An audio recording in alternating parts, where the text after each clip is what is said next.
Hello, YouTubers. How are you today? Well, I hope you're having a good day today.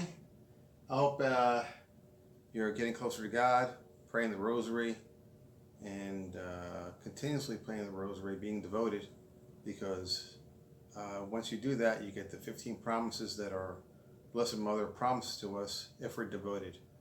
And I did videos on each and every promise. And if you want to go back to my videos and go ahead and take a look at it, I actually have a playlist that does all the particular promises. Today I want to talk about a passage in the Bible. It's coming from New Testament. It's from John, 2nd chapter, and it's basically the whole chapter 1 through 11. So I'm going to put on a reader, and once the reader is done, I'll go back to it and we'll go over it. Okay, here we go. John 2. On the third day a wedding took place at Cana in Galilee. Jesus' mother was there, and Jesus and his disciples had also been invited to the wedding. When the wine was gone, Jesus' mother said to him, "They have no more wine." "Woman, why do you involve me?" Jesus replied. "My hour has not yet come."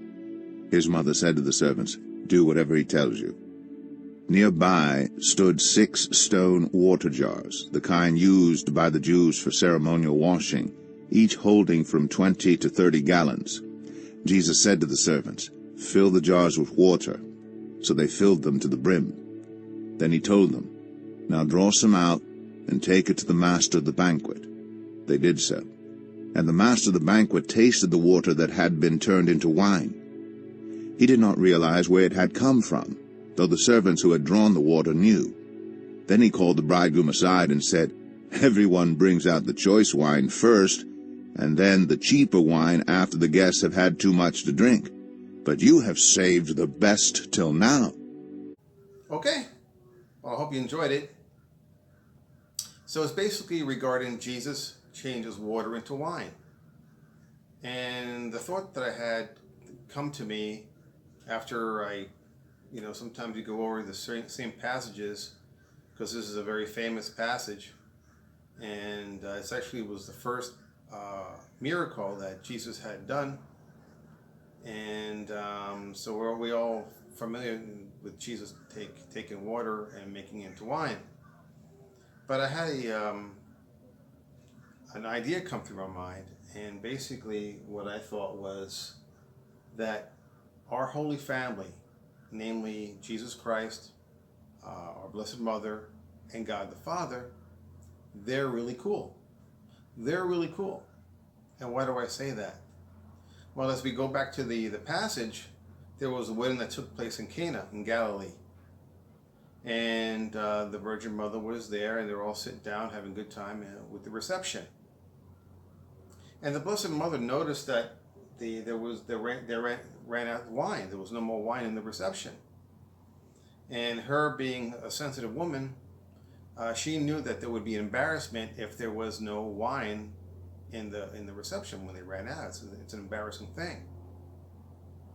So she took it upon herself to ask, or maybe nudge or push Jesus into making the wine.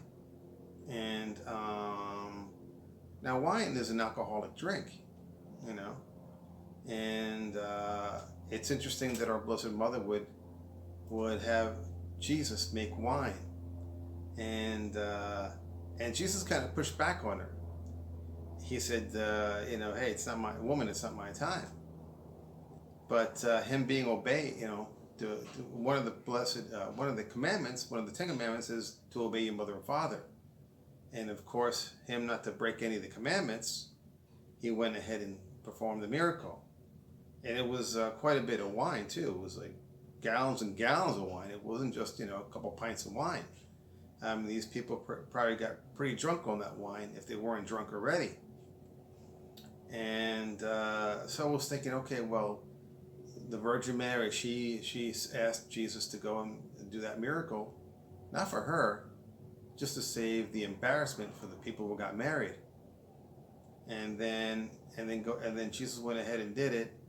And before the wine came to fruition, he asked God the Father, right? God the Father was the one that provided the wine, and Jesus was the instrument to get that wine into those those jars, those jugs, and so it was a combination of the Blessed Mother asking Jesus, and then Jesus asking of the Father. And God the Father is pretty cool because at the end of the day, He was the one that provided the wine. So I just wanted to tell everybody, or this particular passage to me really shows that we have some really cool heavenly parents. They're not just fuddy-duddies, and they're not just demanding of us. Oh, you have to, the Ten Commandments. You have to obey the Ten Commandments, and you can't have any fun, and this and that, and they're all stuffy. No, they're not all stuffy, because they provided wine, alcoholic drink, and plenty of it. And on top of it, it was really good wine. It was better wine, So I want everybody to kind of ponder over that and really appreciate that if and when we go to heaven, it's not going to be stuffy. It's not going to be boring. It's going to be pretty cool. There'll be plenty of wine to drink. And that was what came across my mind, So I hope you appreciate the passage. I hope you appreciate the video. If you liked it, give it a thumbs up. And if you haven't already, please subscribe. I really appreciate it. I really appreciate it. Appreciate it to build up my channel and to get the word across that God is a great God, and He really is. And He's not stuffy. It's pretty cool. So was Jesus and the Blessed Mother.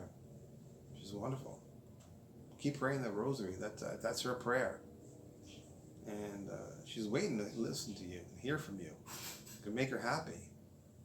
And of course, as you keep praying the rosary, you're gonna have a representative when you pass away, and when you're in front of the judgment seat, and she's gonna be your lawyer, and she's vouching for you.